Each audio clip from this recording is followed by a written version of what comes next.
فلا أقسم بمواقع النجوم وإنه لقسم لو تعلمون عظيم إنه لقرآن كريم في كتاب مكنون لا يمسه إلا المطهرون تنزيل من رب العالمين.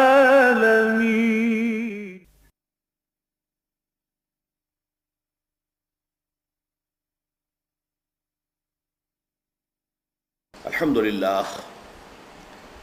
للہ وکفا والصلاة والسلام علی عبادہ الذین اصطفیٰ خصوصاً علی افضلہم وخاتم النبیین محمد الامین وعلی آلہ وصحبہ اجمعین. اما بعد فقد قال اللہ تبارک وتعالی کما ورد فی سورۃ آل عمران اعوذ باللہ من الشیطان الرجیم بسم اللہ الرحمن الرحیم. أَلَمْ تَرَ إِلَى الَّذِينَ أُوتُوا نَصِيبًا مِّنَ الْكِتَابِ يُدْعَوْنَ إِلَى كِتَابِ اللَّهِ لِيَحْكُمَ بَيْنَهُمْ ثُمَّ يَتَوَلَّى فَرِيقٌ مِّنْهُمْ وَهُمْ مُعْرِضُونَ ذَلِكَ بِأَنَّهُمْ قَالُوا لَن تَمَسَّنَا النَّارُ إِلَّا أَيَّامًا مَّعْدُودَاتٍ وَغَرَّهُمْ فِي دِينِهِم مَّا كَانُوا يَفْتَرُونَ فَكَيْفَ إِذَا جَمَعْنَاهُمْ لِيَوْمٍ لَّا رَيْبَ فِيهِ وَوُفِّيَتْ كُلُّ نَفْسٍ مَّا كَسَبَتْ وَهُمْ لَا يُظْلَمُونَ. صدق اللہ العظیم. رب اشرح لی صدری ویسر لی امری واحلل عقدۃ من لسانی یفقہوا قولی. اللہم ربنا الہمنا رشدنا واعذنا من شرور انفسنا. اللہم ارنا الحق حقا وارزقنا اتباعہ وارنا الباطل باطلا وارزقنا اجتنابہ. آمین یا رب العالمین. الم تر الی الذین اوتوا نصیبا من الکتاب. سورہ بقرہ کی طرح سورہ آل عمران میں بھی جیسا کہ ہم دیکھ چکے ہیں جہاں اہل ایمان سے خطاب ہے وہاں ساتھ ساتھ اہل کتاب سے بھی ہے. جو بنی اسرائیل یہودی مدینے کے اندر موجود تھے، 3 بڑے قبیلے، اگرچہ ان میں سے ایک کا اخراج ہو چکا تھا غزوہ بدر کے فوراً بعد، بنو قینقاع کا، لیکن 2 بڑے قبیلے اب بھی موجود تھے، بنو نذیر بھی تھے اور بنو قریظہ بھی تھے. تو ان کے معاملات بھی سائیڈ بائی سائیڈ یہ زیر بحث آتے ہیں ان دونوں صورتوں کے اندر. اور ان میں ایک حکمت یہ بھی ہے کہ چونکہ یہ بھی اصل میں سابقہ امت مسلمہ تھے، تو گویا کہ ایک مسلمان امت میں جب زوال کا عمل ان پر طاری ہوتا ہے تو جو برائیاں پیدا ہوتی ہیں وہ تھیں کہ جو ان کے اندر پیدا ہوئیں، جن کی نشاندہی قرآن مجید کر رہا ہے. اس اعتبار سے یہ گویا کہ موجودہ امت مسلمہ یعنی امت محمد علیہ صاحب الصلاۃ والسلام کے لیے ایک مستقبل کے لیے تنبیہ بھی بن جاتی ہے کہ کہیں ایسا نہ ہو کہ تم بھی انہی راستوں پر چلو اور ایسے ہی غلط خیالات تمہارے اندر بھی پیدا ہو جائے. اس میں سے ایک کا تذکرہ ہو رہا ہے الم تر الی الذین اوتوا نصیبا من الکتاب. کیا تم نے دیکھا نہیں ان لوگوں کی جانب جنہیں کتاب کا ایک حصہ دیا گیا تھا. یہ بات میں اس سے پہلے کئی مرتبہ عرض کر چکا ہوں کہ جہاں اہل کتاب کا کسی مدح کے مقام میں ذکر ہوتا ہے وہاں وہ ہوتا ہے معروف الذین آتیناہم الکتاب، جنہیں ہم نے کتاب دی. اور جہاں کوئی مذمت کا معاملہ ہوتا ہے، تنقید، ان کی کسی خامی کی نشاندہی، تو الذین اوتوا الکتاب وہ پھر مجہول کا صیغہ آتا ہے، وہ لوگ جنہیں کتاب دی گئی تھی.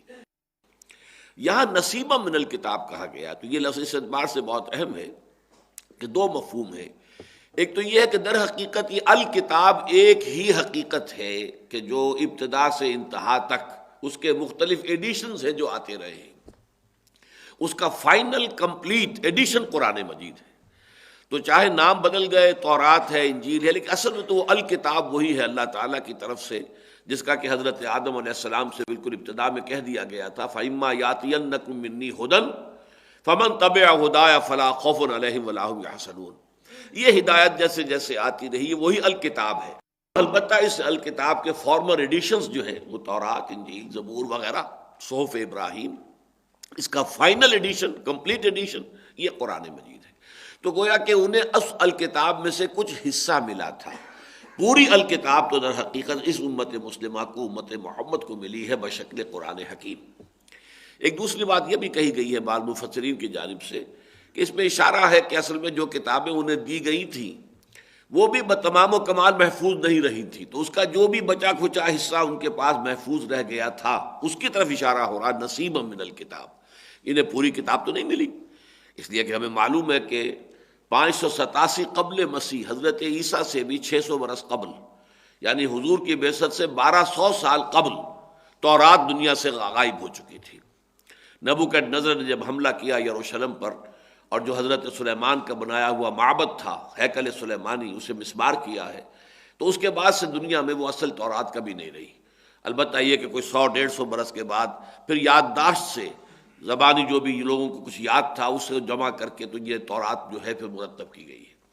بہرحال یہ دونوں مفہوم اس کے ہو سکتے ہیں۔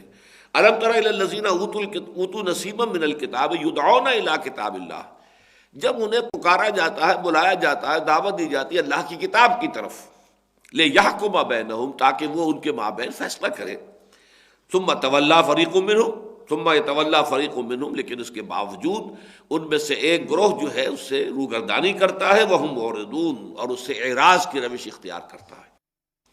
اب یہاں بھی جو یدعون الی کتاب اللہ جو ہے اس کے دو مفہوم لیے گئے ہیں۔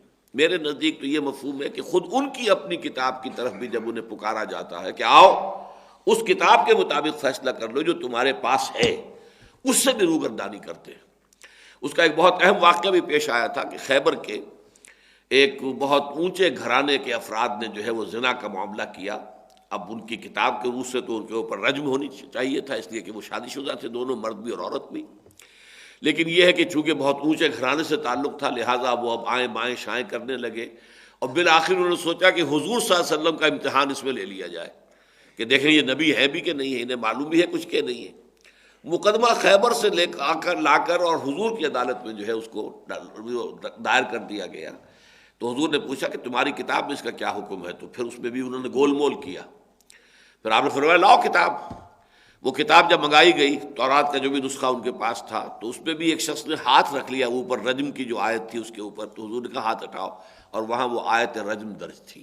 حضور نے پھر اسی کے مطابق ان دونوں کو رجم کیا اور کہا کہ اللہ تیری کتاب کے مطابق میں نے اس کو تازہ کر دیا ہے، اس سزا کو، اس حد کو جو تو نے ان شادی شدہ زانی یا زانیہ کے لیے مقرر کی۔ تو ان کی اپنی کتاب جو ہے اس کی طرف بھی ان کو اگر بلایا جائے تو وہ اس سے اعراض کرتے ہیں۔ اور دوسرے یہ کہ اگر قرآن کی طرف بلایا جائے، الکتاب جو مکمل کتاب اب آ گئی ہے، تو ظاہر بات ہے کہ اس سے تو ان کا اعراض ہے ہی۔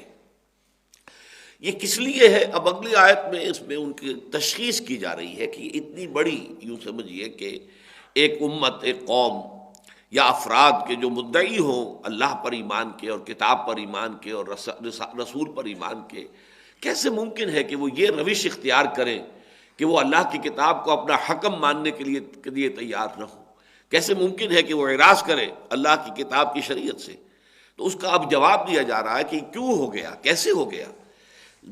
ذالک بانہم قالوا لن تمسنا النار الا ایاما معدودات، یہ اس لیے ہوا کہ انہوں نے یہ کہا، یہ گھڑ لی بات، یہ من گھڑت، ان کی وشفل تھنکنگ جو ہے، ان کی امانی میں یہ شامل ہے کہ انہوں نے یہ کہا کہ ہمیں تو آگ نہیں چھو سکتی ہرگز مگر گنتی کے چند دن، ایام معدودات، 2-3 دن۔ معدودات کا لفظ سورہ بقرہ میں 2 دفعہ آ چکا ہے۔ رمضان کا بھی جو ابتدائی حکم تھا، کتب علیکم الصیام کما کتب علی الذین من قبلکم لعلکم تتقون ایام معدودات۔ پھر حج کے ضمن میں آیا کہ جب کہ منا میں قیام کا معاملہ ہے وہ 2 دن ہو یا 3 دن ہو، ایام معدودات، وہی لفظ یہاں آ رہا ہے۔ ان کے عقیدے میں یہ چیز شامل ہو گئی تھی کہ ہم تو ابراہیم کی اولاد ہیں، اسحاق کی نسل سے ہیں، یعقوب کی اولاد ہیں، نحن ابناء اللہ واحباؤہ، ہم تو اللہ کے بڑے چہیتے ہیں، اس کے بیٹوں کے مانند ہیں، بہت لاڈلے ہیں، ہمیں کیسے جہنم چھو سکتی ہے؟ ہاں، لوگوں کی آنکھوں میں دھول جھونکنے کی خاطر اللہ تعالیٰ جو ہے کوئی فراڈ ہی کرنا چاہے گا تو بہرحال باقی اپنی تمام مخلوق جو ہے اس کی آنکھوں میں کچھ نہ کچھ تو دھول جھونکنی ہوگی، تو ہمیں صرف ایسے ہی کھانا پوری کے لیے جہنم میں داخل کر دیں گے ہمارے بد اعمال ہوئے اگر، اس کے بعد ہمیں فوراً نکال لیا جائے گا، 2 دن 3 دن 4 دن 5 دن، یہ بس یہ 10 تک کا معاملہ ہوگا۔ معدودات جو ہے وہ جمع قلت کا یہ وزن ہے، اور یہ 10 سے کم پر ہوتا ہے۔ اتنے دنوں پر تو ہمارا ہو سکتا ہے، باقی اس کے علاوہ نہیں۔ اب ظاہر بات ہے کہ جب یہ عقیدہ کسی کے دل میں بیٹھ جائے تو پھر اسے حلال حرام کی تمیز کرنے کی ضرورت کیا ہے؟ کہیں مفاد اگر اس کا ہے، چاہے وہ حرام میں ہے، وہ تو مفاد کو ترجیح دے گا اور حرام کا ارتکاب کرے گا۔ خامخواہ کوئی فرض جو ہے اس کو ادا کرے اور اس میں تکلیفیں اٹھائے، مصائب جھیلے، بھوک برداشت کرے، مصیبت جو ہے اس کو برداشت کرے، کیوں؟ کائے کے لیے؟ اصل شے جو ہے انسان کو سیدھا رکھنے والی شے وہ ہے آخرت پر یقین اور ایمان کی بات۔ اگر آخرت کا یقین اور ایمان نہیں ہے تو بقیہ دونوں ایمانیات جو ہیں، ایمان باللہ جو ہے یہ بھی ذات و صفات کی ایک بحث بن کر رہ جائے گا۔ جس طرح علامہ اقبال نے کہا ہے کہ زندہ قوت تھی زمانے میں یہ توحید کبھی، اور اب کیا ہے فقط ایک مسئلہ علم کلام، وہ پھر مسئلہ علم کلام بن جائے گا۔ ہیں صفات ذات حق، حق سے جدا یا عین ذات، اب یہ بحثیں ہوں گی، بس اور کچھ نہیں ہوگا۔ اسی طرح ایمان بالرسالت کا مطلب کیا ہوگا؟ عشق رسول، عشق رسول، رسول کی تعریف میں وضع میں زمین و آسمان کے قلابے ملا دو، رسول کو اللہ سے جا ملاؤ، اللہ سے بھی اونچا کر دو، لیکن یہ کہ عمل نظر نہیں آئے گا آپ کو، اتباع رسول نظر نہیں آئے گا جب تک کہ آخرت کا یقین نہ ہو۔ اصل شے جو فیصلہ کن ہے انسان کے عملی رویے اور روش کے معاملے میں، وہ ظاہر بات ہے کہ وہ ہے ایمان بالآخرہ۔ اگر یقین ہے کہ مرنے کے بعد جی اٹھنا ہے، حساب کتاب ہے، جزا و سزا ہے، دوزخ اور جنت جو ہیں وہ حقائق ہیں، جیسے کہ وہ حضور کی جو رات کی ایک دعا ہوتی تھی تہجد کی دعاؤں میں سے، انت الحق ووعدک الحق وقولک حق ولقاؤک حق والجنت حق والنار حق والساعۃ حق ومحمد حق والنبیون حق والقرآن حق۔ اگر ان کی چیزوں ان حقائق پر اگر ایمان ہے، اور اس میں ظاہر بات ہے کہ بعث بعد الموت، جزا و سزا، حساب کتاب، جنت اور دوزخ، ان پر ایمان لازم ہے۔ جب کسی بھی بحث کسی بھی طریقے سے اگر یہ گرفت جو ہے ڈھیلی پڑ جائے، وہ چاہے شفاعت باطلہ کا تصور ہو، ہاں ہے تو صحیح، ریزریکشن بھی ہے، دوبارہ جی اٹھیں گے، لیکن ہمارے جو ہے وہ موجود ہیں سفارش کرنے والے، اور ان کا زور چلتا ہے، ان کی بات اللہ نہیں ٹال سکے گا، لہذا وہ تو ہمارے لیے کوئی ایسی خطرے والی بات نہیں ہے۔ تو شفاعت باطلہ کا تصور آ جائے یا کوئی اور تصور موجود ہو، خود اپنے بارے میں احساس ہو، نحن ابناء اللہ واحباؤہ، ہم تو اللہ کے بیٹوں کے مانند ہیں، بڑے چہیتے ہیں، اس سے بھی یہ باطل ہو جائے گا۔ اب آپ غور کیجئے، بعین ہی یہ شے مسلمانوں میں آ چکی ہے، اور اس میں ذرا باریک سا فرق ہے، اس فرق کو اگر ملحوظ نہ رکھا جائے تو بہت بڑی گمراہی ہے۔ وہ فرق کیا ہے؟ یہ عقیدہ صحیح ہے کہ جس شخص کے دل میں ایمان ہوگا، دل میں ایمان، چاہے وہ کمزور ہو، اگر کمزور ایمان ہے تو ظاہر بات ہے کہ نتیجہ یہ نکلے گا کہ کچھ اچھے کام بھی کرے گا، برے بھی کرے گا۔ وآخرون خلطوا عملا صالحا وآخر سیئا، یہ سورہ توبہ کے اندر ہے۔ تو اس کے مخلوط اعمال ہوں گے، اچھے بھی برے بھی، اس لیے کہ ایمان کمزور ہے۔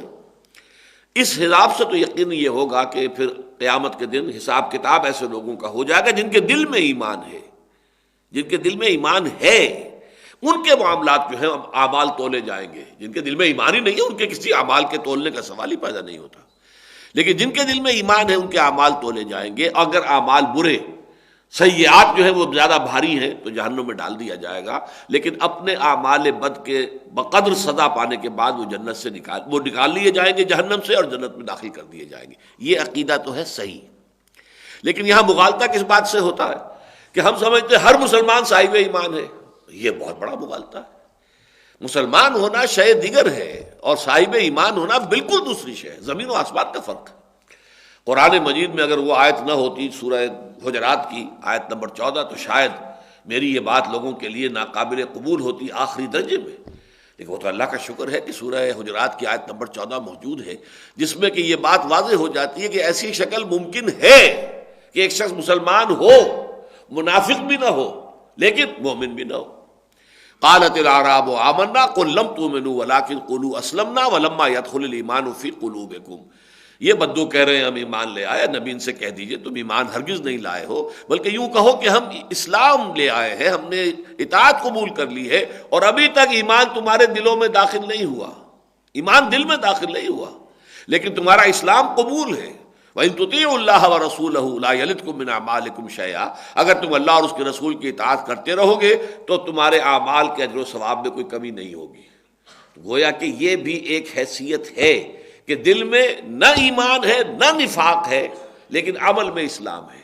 یہ ہیں وہ لوگ جو در حقیقت ہم اس وقت دنیا کے اندر، پھر میں وہی لفظ استعمال کر رہا ہوں کہ جو میں نے پچھلے اتوار کو بھی استعمال کیا بار بار، کہ 99.9 ریکرنٹ مسلمان جو ہے اس وقت پرسنٹ، وہ اس کیٹیگری سے متعلق ہے کہ دلوں میں ایمان نہیں ہے۔ البتہ یہ کہ روایات ہیں، اپنی اسلاف کی روایات ہیں، اپنے جو آباء و اجداد سے جو چیزیں سیکھی ہیں اس کے مطابق ایک کلچر ہے، ہماری ایک تہذیب ہے، اس تہذیب کے کچھ اجزاء ہیں، اس کے اعتبار سے وہ مذہب کی پیروی کر رہے ہیں۔ ایسے لوگوں کا معاملہ بہرحال منافق وہ نہیں ہے۔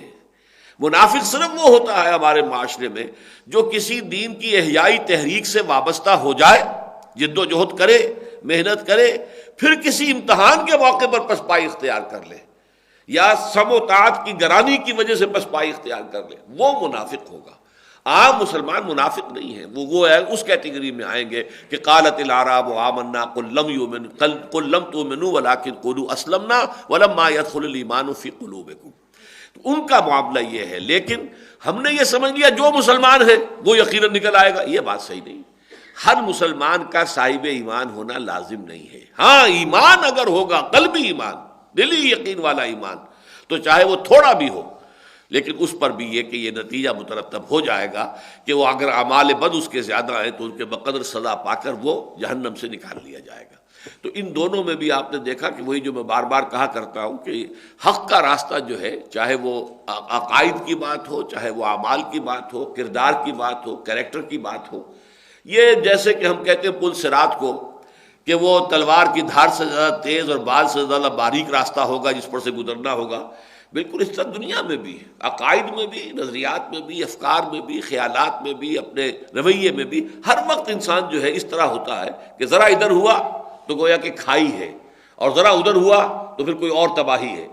بیچ میں چلنا جو ہے درمیان میں اہدنا الصراط المستقیم، اس کی اہمیت اس سے واضح ہوتی ہے کہ ہر رکعت میں ہمیں یہ تلقین کی گئی ہے کہ اللہ سے یہ دعا کرتے رہا کرو، اہدنا الصراط المستقیم، پروردگار ہمارا کوئی قدم بھی دائیں بائیں نہ ہو جائے، ادھر یا ادھر نہ ہو جائے، کوئی افراط و تفریط میں ہم مبتلا نہ ہو جائے۔ تو یہ افراط و تفریط ہے اس معاملے کے اندر۔ لوگ بات سمجھتے ہیں کہ نہیں، سرے سے یہ بات ہی غلط ہے، جہنم میں داخل ہونے کے بعد نکلنے کا کوئی سوال ہی نہیں، یہ بھی غلط ہے۔ جہنم میں داخلے کے بعد ان لوگوں کا نکلنے کا معاملہ متفق علیہ ہے امت کے اندر، جن کے دلوں میں ایمان تھا لیکن ایمان اتنا کمزور تھا کہ اعمال پر اس کے پورے اثرات مترتب نہیں ہوئے، نتیجتاً برائیوں کا کھاتا زیادہ بڑھ گیا بھلائیوں سے۔ ایسے لوگوں کو جہنم میں داخل کیا جائے گا، وہ اپنے جرائم کے بقدر سزا پائیں گے، پھر نکلیں گے اور جنت میں داخل کیے جائیں گے۔ لیکن یہ سب مسلمانوں کا معاملہ نہیں ہے، یہ ان مسلمانوں کا معاملہ ہوگا کہ جن کے دلوں میں ایمان موجود ہے۔ اور یہ معاملہ ہم دنیا میں تو فیصلہ کر ہی نہیں سکتے کسی کے بارے میں، کسی کے دل میں ایمان ہے یا نہیں ہے، یہ اللہ تعالیٰ کے ساتھ معاملہ پیش آنا ہے، وہ جانتا ہے، وہ علیم بذات الصدور، وہ تو جو کچھ لوگوں کے سینوں کے اندر ہے اس سے واقف ہے۔ تو فرمایا یہ جو ان کے اندر، ان کے عمل کے اندر جو یہ گراوٹ پیدا ہوئی ہے کہ ان کا حال یہ ہے کہ انہیں کتاب اللہ کی طرف بلایا جاتا ہے اور یہ اس سے اعراض کر رہے ہیں، تو اس کی وجہ کیا ہے؟ ذالک بانہم قالوا لن تمسنا النار الا ایاما معدودات، یہ اس وجہ سے ہوا ہے کہ انہوں نے یہ عقیدہ گھڑ لیا ہے، من گھڑت خیال جو ہے اپنے دل میں بٹھا لیا ہے کہ ہمیں تو آگ چھو ہی نہیں سکتی مگر گنتی کے چند دن، وغرہم فی دینہم ما کانوا یفترون، اور دھوکے میں ڈال دیا ہے انہیں ان کے دین کے معاملے میں اس شے نے جو انہوں نے خود گھڑی ہے۔ یہ بھی عام طور پر اجتماعی زندگی کے اندر بڑے بڑے اس کے مظاہر سمجھ میں آتے ہیں۔ ایک آدمی ایک جھوٹ بولتا ہے مصلحتاً، وہ جھوٹ بولتے بولتے بولتے بولتے ایک وقت آتا ہے کہ وہ واقعی اس پہ یقین کرنے لگتا ہے کہ یہ حقیقت ہے، حالانکہ آغاز میں اس نے اسے گھڑا تھا، جھوٹ بولا تھا، یہ جانتے ہوئے کہ میں جھوٹ بول رہا ہوں، لیکن ایک مصلحت ہے، اس مصلحت کی وجہ سے میں جھوٹ بول رہا ہوں۔ لیکن پھر بولتے بولتے بولتے بولتے اس جھوٹ کی تکرار کرتے کرتے وہ خود بھی اس مغالطے میں مبتلا ہو جاتا ہے کہ یہ بات سچ ہے۔ تو غرہم فی دینہم ما کانوا یفترون، یہ عقیدہ انہوں نے گھڑ لیا تھا، یہ ان کا افطرا تھا، یہ ان کی من گھڑت بات تھی، لیکن یہ کہ اس کے بعد وہ ان کے اعصاب پر اس طرح مسلط ہو گئی ہے کہ اس نے انہیں دین کے معاملے میں سخت دھوکے میں ڈال دیا ہے۔ فَكَيْفَ إِذَا جَمَعْنَاهُمْ لِيَوْمٍ لَا رَيْبَ فِيهِ، اب یہ جو ہے سوالیہ نشان، کیفا، کیا ہوگا اس دن، اب اس کیا ہوگا اس انداز میں، اس اسلوب کے اندر قیامت مضمر ہے، کیا ہوگا اس دن جب کہ ہم جمع کریں گے ان سب کو، اس دن کے جس دن کے آنے میں کوئی شک نہیں ہے۔ فَكَيْفَ إِذَا جَمَعْنَاهُمْ لِيَوْمٍ لَا رَيْبَ فِيهِ وَوُفِّيَتْ كُلُّ نَفْسٍ مَا كَسَبَتْ، اور ہر نفس کو، ہر جان کو پورا دے دیا جائے گا جو کچھ کہ اس نے کمایا ہوگا۔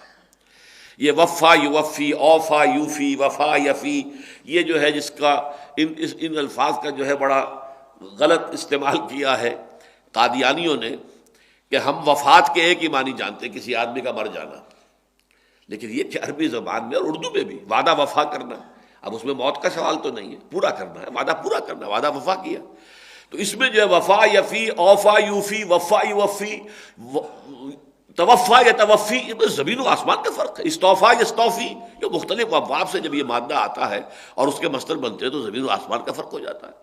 وفا یوفی، کسی کو پورا دے دینا، توفا یا توفا، پورا لے لینا، اب یہ دینا کہاں دینا کہاں لینا، وفا یوفی، اوفا یوفی کے معنی بھی وہی ہیں، پورا دینا، اور وفا یوفی میں اور تاکید ہے، بھرپور طریقے پر اس کا رتی ماشا حساب بے باک کرنا، پورا دے دینا، یہ ہے وفا یوفی۔ اور توفا یا توفا، پورا لے لینا، چھوڑنا نہیں کچھ بھی، جو بھی ہے حق ہے وہ پورا لے لینا۔ تو یہاں ہے وَوُفِّيَتْ كُلُّ نَفْسٍ مَا كَسَبَتْ، ہر جان نے جو کچھ کمایا ہوگا پورا اس کو دے دیا جائے گا، وَهُمْ لَا يُظْلَمُونَ، اور کسی پر کوئی ظلم نہیں ہوگا۔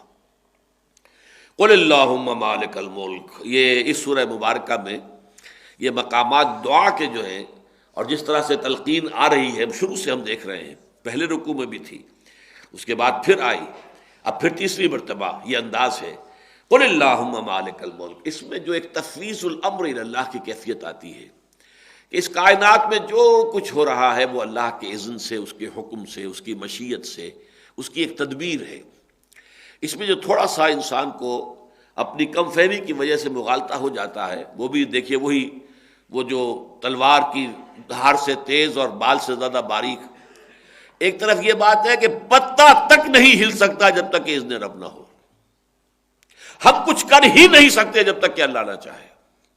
دوسری طرف یہ کہ ہم مختار ہیں، ہمیں اختیار ہے، ہمیں چوائس دیا گیا ہے، اسی لیے ہم اللہ کے ہاں مکلف ہیں، جواب دہ ہیں، مسئول ہیں، اکاؤنٹیبل ہیں۔ اب یہ دونوں انتہا ہیں، جبر اور قدر۔ اگر اللہ ہر شے پر غالب ہے، محیط ہے، کوئی شے اس کی مرضی کے بغیر، اس کے اذن کے بغیر حرکت تک نہیں کر سکتی، تو گویا کہ ایک طرح کا جبر کی کیفیت سامنے آ جاتی ہے۔ اور یہ کہ ہم مختار ہیں، اما شاکرم و اما کفورا، چاہے تو شکر گزار بنے، چاہے ناشکرے بن جائے۔ فمن شاء فلیؤمن ومن شاء فلیکفر، جو چاہے وہ ایمان لے آئے، جو چاہے کفر کرے، اب ہمارا اختیار ہے۔ تو جبر و قدر کی پوری بحث اس میں بھی یہ ہے کہ در حقیقت اللہ کی وہ عظمت اتنی ہے، وہ اپنی تدبیر امر کر رہا ہے، لیکن اس کے نیچے تمہارا جو ہے معاملہ، آٹونومی تمہاری بھی موجود ہے۔ تم جو کچھ کرتے ہو اپنی مرضی سے کرتے ہو، اپنے اختیار کو استعمال کرتے ہوئے کرتے ہو، لیکن اللہ اس کو اپنی جو بڑی سکیم ہے اس کے اندر ایسا فٹ کرتا ہے کہ معلوم ہوتا ہے کہ گویا کہ یہ اس کے حکم سے ہوا ہے، یہ اس کی مشیت کے تحت ہوا ہے، اور اس سے اللہ تعالیٰ کی کوئی بہت بڑی حکمت پوری ہو گئی ہے۔ اگرچہ وہ کام آپ نے کیا ہے، آپ کا اپنا ارادہ تھا، چوائس آپ کا تھا، جس کے لیے آپ اللہ تعالیٰ کے ہاں جواب دہ ہیں، چاہے آپ کو بدلہ ملے گا اور چاہے آپ کو سزا ملے گی، اس لیے کہ اس کے لیے ارادہ آپ کا تھا، لیکن یہ کہ اللہ تعالیٰ اسے فٹ کر لیتا ہے اپنی وہ جو بالا تر ایک سکیم ہے، یدبر الامر من السماء الى الارض، وہ جو تدبیر امر ہو رہی ہے آسمان سے زمین کی طرف، اس پوری کائناتی کاسمولوجیکل جو یہ کنگڈم ہے اللہ کی، دائی کنگڈم کم، اس میں جو بھی ہو رہا ہے تو وہ ساری چیزیں تدبیر خداوندی میں، واللہ غالب علی امرہ ولکن اکثر الناس لا یعلمون۔ اب ظاہر بات ہے کہ حضرت یوسف کے بھائیوں نے تو انہیں جو ہے وہ اندھے کنویں میں جھونک دیا تھا، اور سمجھتے تھے کہ مر جائے گا یا کوئی لے جائے گا اٹھا کر تو کہیں بس ہماری سر سے یہ مصیبت ٹل جائے گی. اللہ نے اسی کو ذریعہ بنا دیا، مصر پہنچا دیا، ایک بڑے اونچے محل میں پہنچا دیا، پھر یہ کہ وہاں کے ایک بہت بڑے منصب پر پہنچا دیا. تو اللہ تعالیٰ کی اپنی تدبیر ہے. کرنے والوں نے جو کچھ کیا تھا وہ اس کے مسئول ہیں، وہ اس کے ذمہ دار ہیں، لیکن اللہ کی تدبیر میں وہی شے فٹ بیٹھ گئی ہے اور اس نے جو اس میں اپنا جو بھی اس کا ارادہ تھا اس نے پورا کر لیا. یہ کیفیت جو ہے ان دو آیات کے اندر جو ہے اصل اس کا ایسنس ہے. قل اللہم مالک الملک، کہو اے اللہ جو تمام ملک کا مالک ہے، کائنات ارضی و سماوی کل کی کل اس کا مالک تو ہے. مالک بھی ہے، ملک بھی ہے. اور مالک اور ملک عربی زبان کے اعتبار سے ایک ہی لفظ ہے. مالک یوم الدین بھی ہے، مالک یوم الدین بھی ہے. اسی لیے میم لام کاف لکھیں گے سورہ فاتحہ جب بھی آپ لکھیں گے تو تیسری آیت جو مالک یوم الدین لکھیں گے، میم الف لام کاف نہیں لکھیں گے، غلط ہو جائے گا. میم کھڑا زبر لام کاف، لکھنے میں میم اور لام اور کاف آئے گا. پڑھنے میں اگر کھڑا زبر ہے تو مالک ہو گیا، اور اگر پڑا زبر ہے تو ملک ہو گیا. مالک یوم الدین، ملک یوم الدین. تو قل اللہم مالک الملک تؤتی الملک من تشاء، تو دیتا ہے حکومت جس کو چاہے، تیرا اختیار ہوتا ہے.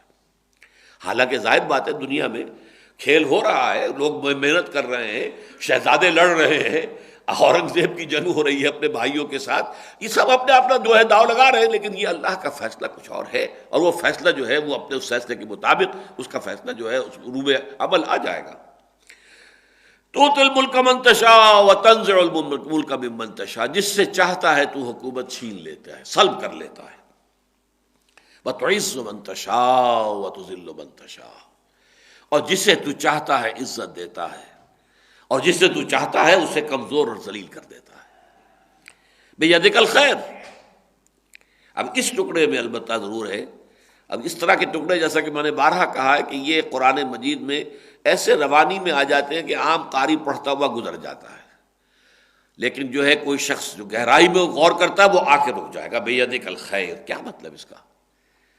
ایک مرتبہ تو یہ کہ کل کا کل خیر تیرے ہاتھ میں ہے، یعنی جس کو مانگنا ہو خیر اللہ سے مانگے، کل خیر اس کے ہاتھ میں ہے، تو دعا اس سے کرو گے، کسی اور سے نہیں کرو گے. لیکن اس کا ایک مفہوم اور بھی ہے، تیرے ہاتھ میں خیر ہی خیر ہے، تو جو کچھ کرتا ہے اس میں خیر ہی ہوتا ہے، چاہے بظاہر وہ ہمیں شر نظر آئے. میرا حادثہ ہو گیا، میری ہڈی ٹوٹ گئی، میرے لیے شر ہے، لیکن پتہ نہیں اللہ نے کون سی بڑی مصیبت سے مجھے بچایا ہے اس حادثے کی وجہ سے. وہ جو معاملہ سورہ کہف میں آتا ہے کہ وہ بیچارے غریب جو کام کرتے تھے اور اپنی کشتی میں سواریاں ادھر سے ادھر لے گئے، 2 پیسے فی پھیرا کرایہ لے رہے تھے، اپنی روزی کما رہے تھے، تو وہ آپ کو معلوم ہے کہ حضرت خضر نے ان کی ایک تختہ توڑ دیا. اب وہ رو رہے ہوں گے، ہمارا تو واحد ذریعہ یہ ہے، اور اس کے اندر بھی دیکھو یہ ٹوٹ گئی بیچاری، اب کتنے دن ہمیں لگ جائیں گے، مرمت کرانی پڑے گی. اتنے دن کی روزی تو گئی نا، ڈوبی نہیں، بچ گئی، لیکن یہ کہ بہرحال اتنے دن کی روزی تو گئی. لیکن انہیں نہیں پتا تھا کہ در حقیقت یہ پوری کشتی جا رہی تھی آگے. ایک بادشاہ تھا جو غصب کر رہا تھا، ہر صحیح کشتی کو وہ ضبط کر رہا تھا، وہ بچ گئی کہ یہ تو ٹوٹی ہوئی جانے دو اس کو.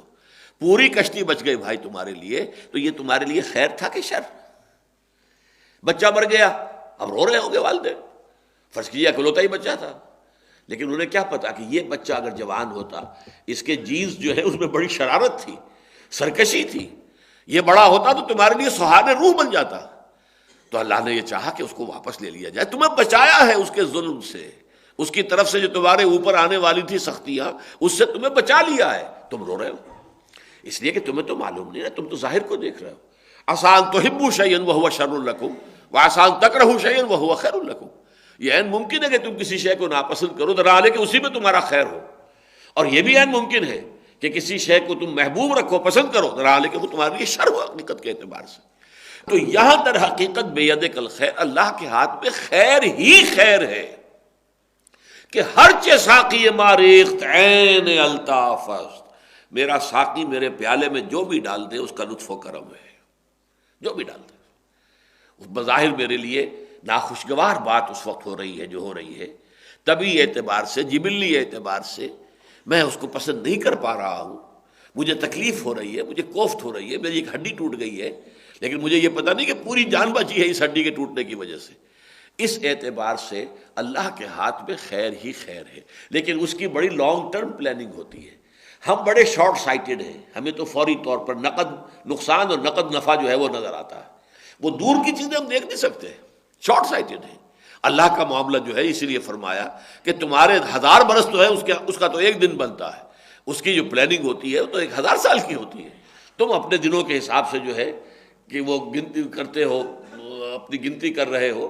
وہ جو اقبال نے کہا ہے کہ دانا دانا شمار کرتا ہوں، یہ رات اور دن کے 2 دانے جو تسبیح کے اندر جو ہے گرتے ہیں تو اس سے پھر میرا حساب ہوتا ہے، اللہ کا حساب اور ہے۔ قل اللہم مالک الملک تؤتی الملک من تشاء وتنزع الملک ممن تشاء وتعز من تشاء وتذل من تشاء بیدک الخیر انک علی کل شیء قدیر، یقیناً تو ہر چیز پر قادر ہے۔ یہ میں نے بارہا عرض کیا ہے کہ ہمارے پاس کل کے لفظ کی ایک پناہ گاہ ہے۔ اللہ قادر ہے، کتنا قادر ہے کیا میں اندازہ کر سکتا ہوں؟ میرا تصور کیا ہوگا قدرت کا، کتنی طاقت کا میں تصور کر سکتا ہوں؟ بہت محدود میرا تصور۔ بس ایک لفظ ہے کل شیء قدیر، بکل شیء علیم، ہر شے پر قادر، ہر شے کا علم رکھنے والا۔ یہ لفظ ہے کہ جو پناہ گاہ ہے صفات باری تعالیٰ کے ضمن میں ہماری۔ تولج اللیل فی النہار وتولج النہار فی اللیل، تو پرو دیتا ہے رات کو دن میں اور پرو دیتا ہے دن کو رات میں۔ اب اس میں 2 طریقے سے مفہوم اس کا ہو سکتا ہے۔ ایک تو یہ کہ کبھی ہم دیکھتے ہیں کہ دن جو ہے وہ بڑھ رہا ہے، رات گھٹ رہی ہے، گویا کہ دن رات میں داخل ہو رہا ہے۔ کبھی رات بڑھ رہی ہے، دن گھٹ رہا ہے، گویا کہ رات دن میں داخل ہو رہی ہے۔ ایک مفہوم یہ بھی ہو سکتا ہے۔ یہ بھی ہو سکتا ہے کہ یہ ایک دوسرے میں داخل ہو رہے ہوں، ایک دوسرے میں مرج ہوتے ہوں۔ بہرحال یہ ایک تسبیح ہے جو میں نے ابھی کہا تھا کہ میں اپنے تسبیح روز و شب کا شمار کرتا ہوں دانا دانا، تو تسبیح روز و شب کا شمار کرتا ہوں دانا دانا، تو یہ گویا کہ ایک تسبیح ہے، ایک دانہ کالا ہے، ایک دانہ سفید ہے، تو ایک گر رہا ہے اور دن رات کی جو ہے وہ تقریب ہو رہی ہے۔ تولج اللیل فی النہار وتولج النہار فی اللیل وتخرج الحی من المیت وتخرج المیت من الحی، تو نکالتا ہے زندہ کو مردہ میں سے اور تو نکالتا ہے مردہ کو زندہ میں سے۔ اب اس کی سب سے نمایاں مثال جو ہے وہ مرغی اور انڈا ہے۔ مرغی جاندار شے ہے، اس سے انڈا جو برآمد ہوتا ہے وہ بے جان ہے، اس میں جان نہیں ہے، انیکٹیو ہے، وہ پڑا رہے گا، اس کے اندر جان نہیں ہے، خراب ہو جائے گا۔ لیکن یہ کہ اسی انڈے سے اب مرغی برآمد ہوئی، بچہ برآمد ہو رہا ہے جو زندہ ہے، چلتا پھرتا ہے، اسی انڈے میں سے نکل آیا ہے، چوں چوں کرتا ہوا وہ جو ہے چوزا نکلتا ہے۔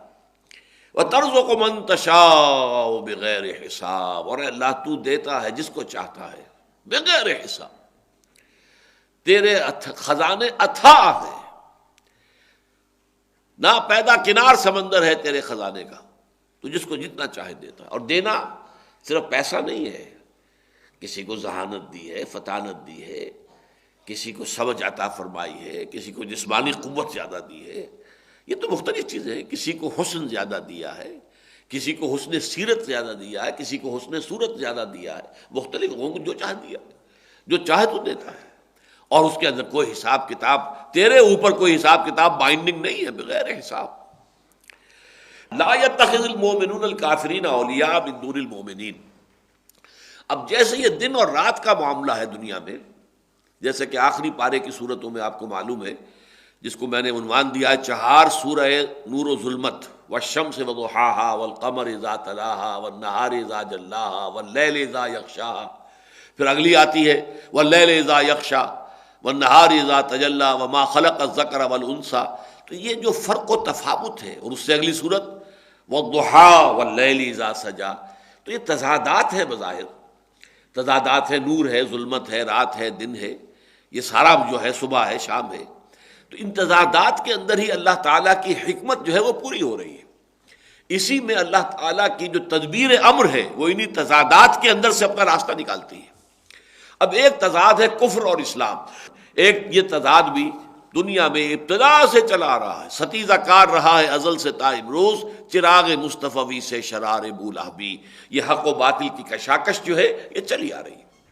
ابلیس اور حضرت آدم علیہ الصلوۃ والسلام، ان دونوں کے درمیان جو دشمنی کی گرہ پڑ گئی تھی، وہ گرہ ہے کہ جو اب چل رہی ہے اور کھلتی چلی جا رہی ہے، مسلسل کھل رہی ہے، اس کے مختلف شاخیں پیدا ہو رہی ہیں، اور قیامت تک وہ ابلیس میں سمجھتا ہوں کہ بالآخر وہ جیسا کہ ایک ویسے تو وہ نظم جو ہے وہ بڑی کنٹروورشیل سی ہے، لیکن یہ کہ آخر بجہاں صورت یار برآمد، اس کا ایک مصرع یہ ہے کہ آخر میں وہ یار نبی اکرم صلی اللہ علیہ وسلم کی صورت میں اللہ تعالیٰ نے گویا کہ خود ظہور کر لیا معاذ اللہ، لیکن یہ جیسے کہ میں نے کہا تھا کہ یہ اب شاعرانہ تصور ہے، آخر بجہاں صورت یار برآمد اور محبوب جہاں شد۔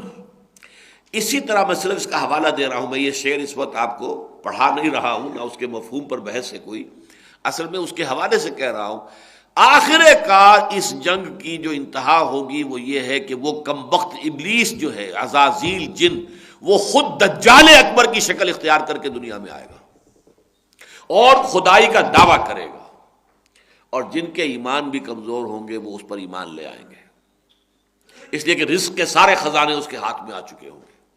ویسے تو اس کی طرف دنیا بڑی تیزی سے جا رہی ہے، اب بڑی تیزی سے جا رہی ہے، اب تو جو معاہدات ہو رہے ہیں، گلوبلائزیشن ہو رہی ہے، اس کے بعد اس سے آگے جو زراعت کے سلسلے میں ٹرمپ کا جو معاہدہ ہو رہا ہے، اور اس سے آگے بڑھتی جا رہی ہیں چیزیں بڑی تیزی کے ساتھ۔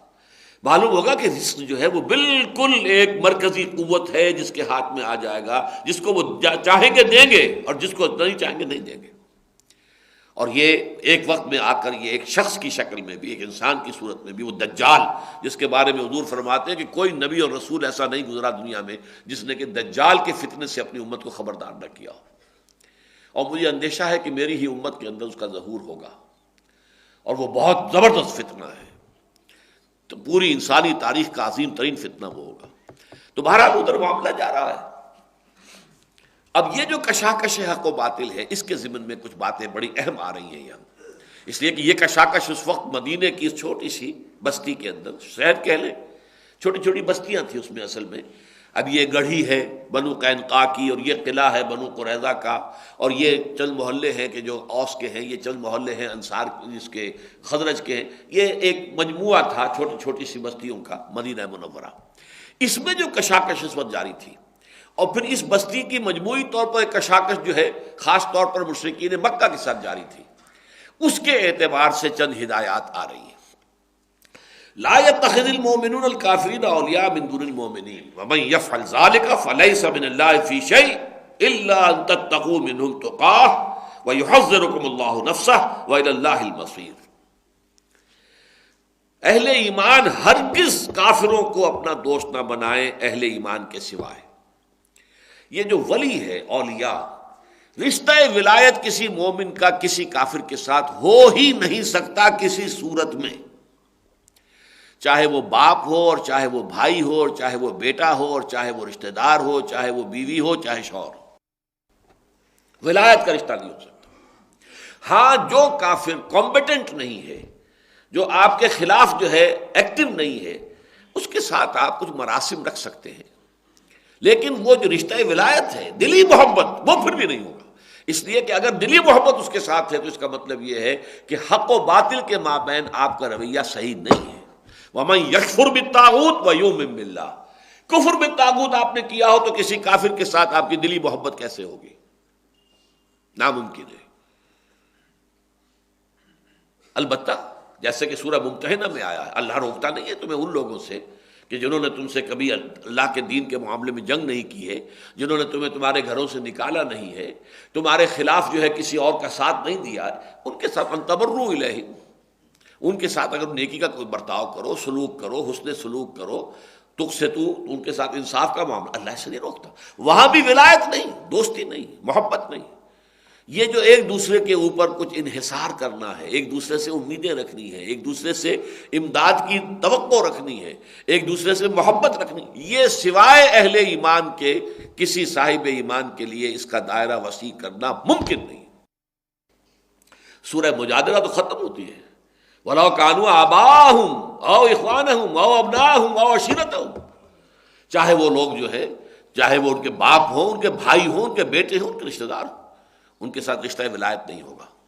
تو لا يتخذ المؤمنون الكافرین اولیاء من دون المؤمنین ومن يفعل ذلك، اور جو کوئی بھی یہ حرکت کرے گا فلیس من اللہ فی شیء، تو وہ اللہ کے معاملے میں کسی بھی مقام پر نہیں ہے، یعنی اس کا اللہ سے کوئی تعلق نہیں۔ وہ بنا پھرتا ہو اپنی جگہ بڑا موحد اور بڑا متبع رسول اور بہت ہی نیک اور بہت متقی اور بہت صالح اور بہت پارسا، اللہ کے ہاں کوئی مقام اور مرتبہ اس شخص کا نہیں۔ وَمَن يَفْعَلْ ذَلِكَ فَلَيْسَ مِنَ اللَّهِ فِي شَيْءٍ إِلَّا أَن تَتَّقُوا مِنْهُمْ تُقَاةً۔ اب یہاں ایک اللہ آیا ہے اور اس اللہ پر ڈیرا لگایا ہے اہل تشیع نے۔ اللہ یہ کہ تم ان سے خائف ہو، ان سے بچنا چاہتے ہو جیسے کہ بچنا چاہیے، یعنی کسی کے شر سے بچنے کے لیے اس کی ظاہری مدارات، یہ ایک استثناء ہے جو دی جا رہی ہے۔ یہ بالکل ایسے ہی ہے جیسے کہ ایک شخص جان بچانے کے لیے کلمہ کفر کہہ سکتا ہے، وَقَلْبُهُ مُطْمَئِنٌ بِالْإِيمَانِ، اس کا دل جو ہے اطمینان پر قائم ہو، جمع ہوا ہو، إِلَّا مَنْ أُكْرِهَ، لیکن اسے مجبور کر دیا گیا ہے کہ جان نہیں بچتی ہے اگر وہ کلمہ کفر نہ کہے۔ اور یہ واقعہ بالکل یوں سمجھیے صدر اسلام میں ہو گیا تھا، بالکل آغاز میں، جب یہ خاندان جو تھا 3 افراد پر مشتمل، حضرت یاسر اور ان کی اہلیہ حضرت سمیہ اور بیٹا عمار، ان تینوں کو جو ہے شدید ترین ٹارچر دے رہا تھا ابو جہل۔ آخر تھک گیا، ٹارچر دے دے کر خود تھک گیا۔ آخر میں اس نے کہا اچھا بھائی ایک دفعہ کہہ دو کہ میرے اس یا بت جو ہے اس میں بھی کچھ ہے، یہ بھی کچھ ہے، اس کی بھی کوئی حقیقت ہے، ایک دفعہ کہہ دو کہ میں چھوڑ دوں گا۔ حضرت سمیہ نے انکار کر دیا، تھوک دیا، برچھا مارا ہے ان کی شرمگاہ میں، شہید کر دیا۔ حضرت یاسر نے انکار کر دیا، 4 سانڈ اونٹ منگوا کر، اور ان کے ساتھ رسے بندھے ہوئے تھے، ایک کے ساتھ ان کا ایک بازو باندھا، دوسرے کے ساتھ دوسرا بازو، تیسرے کے ساتھ ایک ٹانگ، چوتھے کے ساتھ دوسری ٹانگ، دوڑایا ہے تو جسم کے پرخچے اڑ گئے۔ لیکن جو نوجوان تھا عمار، اس سے برداشت نہیں ہو سکا، اس نے کلمہ کفر کہہ کے جان بچا لی۔ لیکن یہ کہ پھر اس قدر شدید اس کے اوپر طاری ہوئی ایک کیفیت کہ یہ میں کیا غلط کام کر بیٹھا ہوں، پچھتاوا طاری ہوا۔ انہوں نے اپنے آپ کو ایک ستون سے باندھ لیا کہ اب حضور ہی اگر آ کر یہاں سے مجھے کھولیں گے تو میں کھولوں گا، ورنہ میں اسی طرح جان دے دوں گا۔ تو حضور صلی اللہ علیہ وسلم آئے اور آپ نے کھولا، کہا ٹھیک ہے یہ بھی جائز ہے، جان بچانے کے لیے کلمہ کفر کر دینا جائز ہے۔ اب یہ واقعہ تو ہے مکی دور کے بھی آغاز کا، سمجھیے کہ 4واں 5واں سال ہوگا حضور پر وحی کی آمد کو۔ اب آیت بعد میں آئی ہے، وہ شخص کے جو مجبور کر دیا جائے، وَقَلْبُهُ مُطْمَئِنٌ بِالْإِيمَانِ، بشرطے کہ اس کا دل اطمینان پر قائم ہو، تو اس کے لیے معافی ہے۔ اسی طرح یہ ہے کہ اگر آپ اہل باطل کا کوئی ایسا غلبہ دیکھیں کہ ان کے شر سے بچنے کے لیے ظاہری مدارات، لیکن یہ نہیں کہ آپ جھوٹ بولنے لگ جائیں، آپ اپنے عقائد کے خلاف عقائد کا اظہار کرنے لگے۔ یہاں یہ سمجھیے جو انگلی رکھنے کی جگہ تھی اس کو ایک پورے فلسفے کی جڑ اور بنیاد بنا لیا ہے اہل تشیع نے۔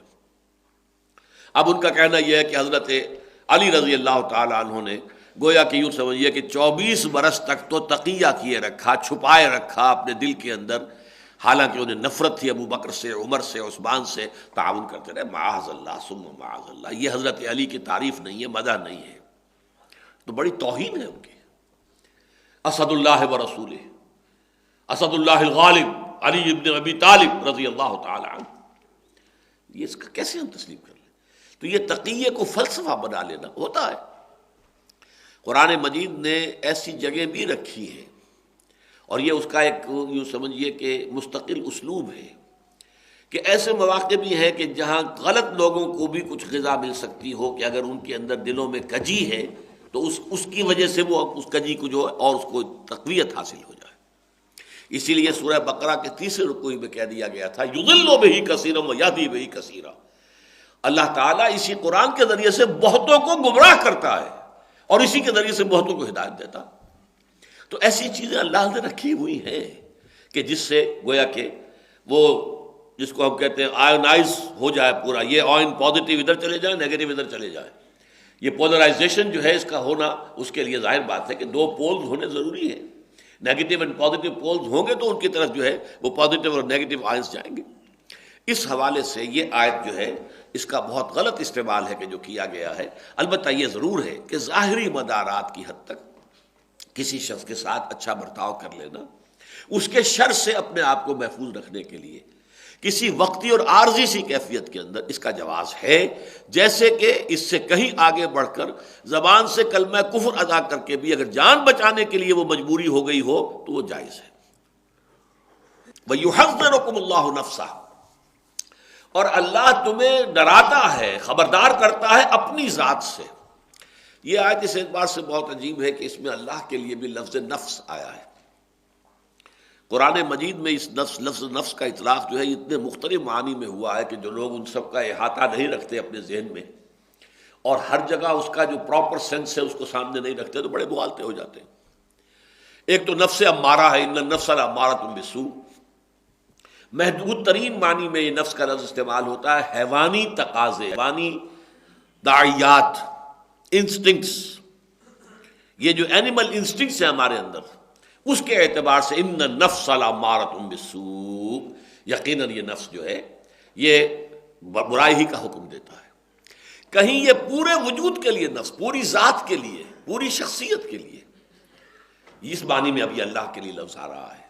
وَيُحَذِّرُكُمُ اللَّهُ نَفْسَهُ، اس لیے کہ ایک بہت اہم موقع پر اس آیت کے حوالے سے پھر شکست دی تھی ایک عالم حقانی نے ایک سرکاری مولوی کو، جس زمانے میں کہ یہ بنو عباس کے دور میں خلق قرآن کا فتنہ کھڑا ہوا، قرآن بھی مخلوق ہے اور جو ہے خلیفہ وقت جو ہے وہ بھی اس کا قائل ہو گیا، اب وہ جبر اس کو نافذ کر رہا تھا۔ اس پر جب ایک مباحثہ ہوا ایک دربار کے اندر، دربار میں خلیفہ کے دربار میں، تو وہاں ایک شخص نے کہا کہ بتاؤ قرآن شے ہے یا نہیں؟ کہا ہاں شے تو ہے۔ تو قرآن تو کہتا ہے اللہ خالق کل شے، اللہ ہر شے کا خالق ہے، تو پھر قرآن بھی مخلوق ہو گیا۔ اب دیکھیے یہ منطقی اعتبار سے چپ کرا دینے والی بات تھی، لیکن اسی وقت اللہ نے سجھا دیا۔ ان کا اچھا اگر یہ بات ہے تو بتاؤ اللہ کا نفس ہے کہ نہیں؟ یحذرکم اللہ نفسہ، جی ہاں ہے، مان لیا۔ کل نفس ذائقۃ الموت، ہر نفس کو موت کا مزہ چکھنا ہے، اس کا مطلب اللہ کو موت آ جائے گی؟ چپ ہو گئے۔ یعنی ہماری زبان کی ایسی محدودیتیں ہیں، الفاظ کا استعمال ہوتا ہے مختلف مفاہیم کے اندر، اگر لفظی بحث میں آپ پڑ جائیں تو اللہ تعالیٰ کے لیے نفس ہے تو کل نفس ذائقۃ الموت بھی ہے، پھر تو گویا کہ موت کا مزہ اللہ کو بھی چکھنا ہوگا، معاذ اللہ ثم معاذ اللہ۔ لیکن یہاں نفس سے مراد پوری ہستی ہے، اپنی ذات۔ وَيُحَذِّرُكُمُ اللَّهُ نَفْسَهُ، اس مقام پر یہ لفظ 2 مرتبہ آ رہا ہے، وَإِلَى اللَّهِ الْمَصِيرُ، اور یقیناً اللہ ہی کی طرف لوٹ جانا ہے۔ قُلْ إِن تُخْفُوا مَا فِي صُدُورِكُمْ أَوْ تُبْدُوهُ يَعْلَمُهُ اللَّهُ، اے نبی ان سے کہہ دیجئے اگر تم چھپاؤ گے جو کچھ کہ تمہارے سینوں میں ہے، اور تبدوه، یا تم اسے ظاہر کرو گے، يَعْلَمُهُ اللَّهُ، اللہ تعالیٰ تو اس سے واقف ہے ہر صورت، وَيَعْلَمُ مَا فِي السَّمَاوَاتِ وَمَا فِي الْأَرْضِ، اور اللہ تو جانتا ہے ان تمام چیزوں کو جو آسمانوں میں ہے اور جو زمین میں ہے۔ واللہ علی کل شیء قدیر، پھر وہی لفظ کل ہے، اللہ ہر شے پر قادر ہے۔ اب یہاں بھی اگرچہ یہ مضمون سورہ بقرہ کے آخر میں بھی آیا تھا، للہ ما فی السماوات وما فی الارض وَإِن تُبْدُوا مَا فِي أَنفُسِكُمْ أَوْ تُخْفُوهُ يُحَاسِبْكُم بِهِ اللَّهُ، جو کچھ تمہارے سینوں میں ہوتا ہے چاہے تم چھپاؤ اور چاہے تم ظاہر کرو، اللہ اس کا محاسبہ کر کے رہے گا۔ اور اس پر میں نے آپ کو بتایا تھا کہ صحابہ کرام بہت سخت پریشان ہو گئے تھے، بہت سخت پریشان ہو گئے تھے، اس لیے کہ انسانوں کے اندر دلوں میں اور سینوں میں تو وسوسے آتے رہتے ہیں، ان کے اوپر ان کو اختیار نہیں ہے۔ صحابہ آ کر کہتے تھے حضور ایسی ایسی باتیں ہمارے دل میں آتی ہیں کہ ان کو زبان پر لانے سے زیادہ ہم اس کو بہتر سمجھتے ہیں کہ ہمیں زندہ آگ میں جلا دیا جائے۔ حضور نے فرمایا اچھا تم واقعی ایسی کیفیت محسوس کرتے ہو؟ کہ جی۔ فرمایا یہی تو عین ایمان ہے، یعنی ایمان کے منافی بات کو تمہارے دل میں شیطان نے ڈال دی ہے، لیکن تمہارا ایمان اتنا ریزنٹ کر رہا ہے اس پر، اس قدر اسے رد کر رہا ہے، اس قدر اس کے اوپر پرٹربڈ ہے کہ وہ اپنے آپ کو ہلاک کرنے کے لیے جو ہے انسان تیار ہو رہا ہے کہ بجائے اس کے کہ اس بات کو زبان پر لائے۔ تو میں نے وہاں آپ کو سنایا تھا، امام راضی رحمۃ اللہ علیہ نے یہ روایت کیا ہے ابن عباس رضی اللہ تعالی عنہما، قال لما نزلت هذه الآية، جب یہ آیت نازل ہوئی، وَإِن تُبْدُوا مَا فِي أَنفُسِكُمْ أَوْ تُخْفُوهُ يُحَاسِبْكُم بِهِ اللَّهُ، جاء ابو بکر و عمر و عبد الرحمن ابن عوف و معاذ و ناس من النبی الی النبی صلی اللہ علیہ وسلم. تو عام نہیں بلکہ ابو بکر اور عمر، عبد الرحمن ابن عوف اور معاذ ابن جبل اور بہت سے لوگ آئے حضور کے پاس صلی اللہ علیہ وسلم. فقالوا، انہوں نے کہا یا رسول اللہ کلفنا، ہم تو اب اس کو من العمل ہے، اس چیز پر عمل کرنے کا بھی ہمارے اوپر جو ہے ایک ذمہ داری ڈال دی گئی ہے، ما لا نطیق، اس لیے کہ جس کی کہ ہمارے اندر طاقت ہی نہیں ہے. ان احدا لا يحدث نفسه بما لا يحب ان يثبت في قلبه.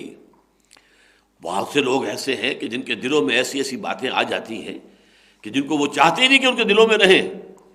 فقال النبی صلی اللہ علیہ وسلم فلعلکم تقولون کما قال بنو اسرائیل سمعنا وعصینا. حضور کا پہلا رد عمل بہت سخت تھا کہ تمہارا یہ کہنا کہ ہم پر تو اللہ تعالیٰ نے وہ بات ڈال دی ہے جو ہمارے امکان ہی میں نہیں، ہم کیسے تسلیم کریں. تو گویا کہ تم وہی روش اختیار کر رہے ہو جو بنی اسرائیل نے کی تھی جب انہوں نے کہا تھا سمعنا وعصینا. بل قولوا سمعنا واطعنا، بس کہو ہم نے سنا اور مانا. قالوا سمعنا واطعنا، تمام صحابہ نے کہا ٹھیک ہے حضور ہم حاضر ہیں، سمعنا واطعنا. وقال النبی صلی اللہ علیہ وسلم واشتد ذلك علیہم فمکثوا فی ذلک. یہ بات ان کے اوپر گراں بہت گزرتی رہی، اسی حالت میں رہے. فانزل اللہ تعالی لا یکلف اللہ نفسا الا وسعها. تو جب وہ آیت نازل ہوئی کہ اللہ تعالیٰ کسی نفس پر اس کی ذمہ داری، اس کی جو قوت اور طاقت ہے، استعداد سے بڑھ کر بوجھ نہیں ڈالے گا.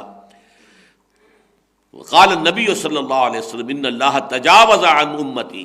حضور نے فرمایا آج کے بعد سے میرے امت کے اللہ تعالیٰ نے ان تمام چیزوں سے تجاوز اختیار کر لیا ہے، معافی کا اعلان کر دیا ہے. ما کل ما حدثوا به انفسهم، کہ جو بھی ان کے دلوں کے اندر باتیں آئیں، ما لم یعملوا به او یتکلموا به، جب تک کہ وہ اس پر عمل نہ کرے یا اس کو ظاہر نہ کرے. اگر زبان پر لائیں گے تو پکڑ ہو جائے گی، عمل کریں گے تو پکڑ ہو جائے گی، لیکن دل میں آنے والے خیالات کے اوپر پکڑ نہیں ہے. وہی بات یہاں آئی ہے قل ان تخفوا ما فی صدورکم او تبدوہ. اے نبی کہہ دیجئے کہ چاہے تم جو کچھ تمہارے سینوں میں ہے اسے چھپاؤ اور چاہے تم اسے ظاہر کرو. یعلم اللہ، اللہ تعالیٰ کے علم میں تو وہ بہرحال ہے. وَيَعْلَمُ مَا فِي السَّمَاوَاتِ وَمَا فِي الْأَرْضِ، اور وہ جانتا ہے جو کچھ کے آسمانوں میں ہے اور جو کچھ کے زمین میں ہے. وَاللَّهُ عَلَىٰ كُلِّ شَيْءٍ قَدِيرٌ، اللہ ہر چیز پر قادر ہے. یوم تجد کل نفس ما عملت من خیر محضرا، جس دن کے ہر جان، اب یہ نفس آ گیا، یوم تجد کل نفس، ہر جان وہ پائے گی ما عملت من خیر محضرا وما عملت من سوء، ہر وہ شے جو اس نے اچھائی کی ہوگی اس کے سامنے موجود پائے گی، اور ہر وہ شے جو اس نے برائی کی کمائی ہوگی اپنے سامنے موجود پائے گی. فمن یعمل مثقال ذرۃ خیرا یرہ ومن یعمل مثقال ذرۃ شرا یرہ. یوم تجد کل نفس ما عملت من خیر محضرا وما عملت من سوء، حاضر پائے گی اپنے سامنے ہر جان جو بھی خیر اس نے کمایا تھا اور جو بھی شر. تود لو ان بینہا وبینہ امدا بعیدا، اس وقت انسان یہ چاہے گا، وہ جان یہ چاہے گی کاش میرے اور میرے اس اعمال نامے، میرے ان اعمال کے مابین ایک بہت طویل خلیج حائل ہو جائے، بہت فاصلہ ہو جائے. امدا بعیدا وَيُحَذِّرُكُمُ اللَّهُ نَفْسَهُ، اور اللہ تعالیٰ تمہیں خبردار کر رہا ہے، ڈرا رہا ہے اپنی ذات سے. وَاللَّهُ رَءُوفٌ بِالْعِبَادِ، اور کہ اللہ تعالیٰ جہاں پکڑنے والا ہے، جہاں سزا دینے والا ہے، جہاں سریع الحساب ہے، شدید العقاب ہے، وہاں پر وہ وَاللَّهُ رَءُوفٌ بِالْعِبَادِ، وہ اپنے بندوں کے حق میں بڑا مہربان بھی ہے، بہت نرم بھی ہے، بہت مہربان بھی ہے. قُلْ إِن كُنتُمْ تُحِبُّونَ اللَّهَ فَاتَّبِعُونِي. اب یہ جو چند آیات ہیں ان میں بعض چیزوں کا بہت اہم موضوع جو ہے اس کا بڑا ایک جو سمجھیے کہ جامع خلاصہ آ گیا ہے. ایک ہے اطاعت رسول، ایک ہے اتباع رسول. اطاعت اور محبت دونوں کے اعتبار سے اللہ اور رسول بریکٹڈ ہے. اللہ کی اطاعت، رسول کی اطاعت، اللہ کی محبت، رسول کی محبت، یہ بریکٹڈ ہے، محبت کے اعتبار سے بھی اور اطاعت کے اعتبار سے بھی. لیکن اللہ کے ساتھ جب یہ اطاعت اور محبت دونوں جمع ہوتے ہیں تو اس کا مجموعہ بنتا ہے عبادت. رسول کے لیے جب اطاعت اور محبت جمع ہوں گے تو اس کا مجموعہ بنے گا اتباع، پیروی کرنا. اس لیے کہ ظاہر بات ہے اللہ کی ہم پیروی نہیں کر سکتے، اللہ کی قدرت، اللہ کی شان، اللہ کے اختیارات، ہم ظاہر بات ہے اللہ جو کچھ کرتا ہے اس کی نقل نہیں کر سکتے، ہم اس کی پیروی نہیں کر سکتے، لیکن محمد صلی اللہ علیہ وسلم انسان تھے، ظاہر بات ہے نبی تھے، ان پر وحی آئی ہے، اللہ کی رحمتیں تھیں، نہ فضلہ کان علیک کبیرہ، سب کچھ ہے، لیکن بہرحال انسان تھے، عام انسانوں کی طرح پیدا ہوئے تھے، آپ کے والدین بھی تھے، ماں بھی تھی، والد بھی تھے، آپ پر بچپن بھی آیا ہے، لڑکپن بھی آیا ہے، پھر آپ پر جوانی بھی آئی ہے، سارا وہ ادوار گزرے ہیں، وہ سارے تقاضے آپ کے ساتھ بھی تھے، چاہے بھوک کا معاملہ ہو، پیاس کا معاملہ ہو، جنسی طلب ہو، سارے تقاضے آپ کے ساتھ تھے۔ اس اعتبار سے اتباع ہم کر سکتے ہیں محمد الرسول اللہ کا، اتباع اللہ کا نہیں ہو سکتا۔ اللہ کی تو عبادت، اس کی حمد، اس کی ثنا، اس کا شکر، اطاعت، اور اس کے ساتھ اس کے لیے یہ رشتہ ہوگا ہمارا محبت کا۔ اس حوالے سے جان لیجئے کہ اطاعت اللہ کی، اللہ کے رسول کی، محبت اللہ کی، اللہ کے رسول کی، لیکن اطاعت خداوندی اور محبت خداوندی جمع ہوں گی تو عبادت کا معاملہ مفہوم پیدا ہوگا، اور جب رسول کے لیے اطاعت اور محبت دو تھوڑی جمع ہوں گی تو یہ اتباع کا جذبہ ہوگا۔ اس اتباع کا مقام کیا ہے وہ اس آیت سے سمجھیے۔ قل ان کنتم تحبون اللہ فاتبعونی یحببکم اللہ، اے نبی ان سے کہہ دیجئے اگر تم اللہ سے محبت کرتے ہو تو میرا اتباع کرو، یحببکم اللہ، اللہ تم سے محبت کرے گا، تم صرف محب نہیں رہو گے، محبوب بن جاؤ گے اللہ کے، وَيَغْفِرْ لَكُمْ ذُنُوبَكُمْ، اور تمہارے گناہوں کو بخش بھی دے گا، واللہ غفور الرحیم، اللہ غفور ہے اور رحیم ہے۔ قُلْ اطیعوا اللہ واطیعوا الرسول، اب دوسرا لفظ ہے اطاعت، کہہ دیجئے اطاعت کرو اللہ کی اور اطاعت کرو رسول کی، اطیعوا اللہ والرسول فإن تولوا فإن اللہ لا يحب الکافرین، پھر اگر یہ روگردانی کریں تو اللہ کافروں کو بالکل پسند نہیں کرتا۔ یہاں در حقیقت ان دو آیات میں اطاعت رسول اور اتباع رسول کا فرق واضح کیا گیا۔ اطاعت اللہ کی اور اطاعت رسول کی یہ بریکٹڈ ہے، اور اس اعتبار سے سورہ نساء میں خیر بہت تفصیل سے یہ بات آئے گی، من یطع الرسول فقد اطاع اللہ، جو رسول کی اطاعت کرتا ہے وہ اللہ کی اطاعت کرتا ہے۔ من رسول الا لیطاع باذن اللہ، ہم نے نہیں بھیجا کوئی رسول مگر اس لیے کہ اس کی اطاعت کی جائے اللہ کے حکم سے۔ اطاعت رسول تو گویا کہ اسلام کا لازمی تقاضا ہے، اگر یہ نہیں کرتے تو اسلام نہیں ہے بلکہ پھر وہ کفر رہ جائے گا۔ فَإِن تَوَلَّوْا فَإِنَّ اللَّهَ لَا يُحِبُّ الْكَافِرِينَ، اگر یہ روگردانی کریں، یہ گردن موڑ لیں، رخ پھیر لیں، تو اللہ ایسے کافروں کو پسند نہیں کرتا۔ گویا کہ اطاعت سے انکار، اطاعت خداوندی سے اور اطاعت رسول سے انکار صلی اللہ علیہ وسلم، یہ کفر ہے۔ البتہ اطاعت اور اتباع میں فرق کیا ہے اس کو نوٹ کر لیجئے۔ دیکھیے اطاعت جو ہے وہ ہے کسی حکم پر، یہ کرو، اور آپ اسے حکم کو بجا لا رہے، یہ اطاعت ہے۔ اگرچہ اس میں بھی جو لفظ طاع ہے اگر اس کی حقیقت پیش نظر رہے تو ایک ہے زبردستی کی اطاعت، ایک ہے دلی آمادگی کی اطاعت، ان میں فرق ہے۔ طاع کہتے ہیں دلی آمادگی کو، طاعا و کرہا، یہ دو الفاظ ایک دوسرے کے مقابلے میں آتے ہیں، طاعا و کرہا۔ طاعا یعنی اپنی دلی آمادگی کے ساتھ، کرہن مجبوری کو دل پر جبر کرتے ہوئے، اور اس بیعت کے اندر بھی الفاظ یہ ہے منشت والمکرہ، بایانا رسول اللہ صلی اللہ علیہ وسلم علی السمع والطاعۃ فی العسر والیسر والمنشط والمکرہ۔ منشط وہ کیفیت ہے جس میں کہ آپ کو انشراح حاصل ہے کسی چیز پر، جو فیصلہ ہوا ہے آپ کی رائے بھی وہی تھی، لہذا آپ اس پر عمل کرتے ہیں تو بہت ہی آسانی کے ساتھ عمل کرتے ہیں، اس لیے کہ وہ آپ کی اپنی رائے بھی وہی تھی۔ اور مکرہ وہ ہے کہ آپ کو عمل کرنا پڑ رہا ہے اس کے باوجود کہ آپ کی رائے وہ نہیں ہے، لہذا آپ کو اپنی طبیعت پر جبر کرنا پڑے گا، تب کہیں جا کر آپ اس پر عمل کر سکیں گے۔ تو طعن و کرہن جو ہے یہ دو قرآن مجید میں کئی بار یہ الفاظ آئے ہیں، اللہ نے آسمانوں اور زمینوں کو حکم دیا آؤ طعن و کرہن، تو انہوں نے کہا اتینا طائعین، دونوں نے کہا ہم حاضر ہیں، بالکل آمادگی کے ساتھ حاضر ہیں، اس میں کسی کراہت کا کوئی سوال پیدا نہیں ہو۔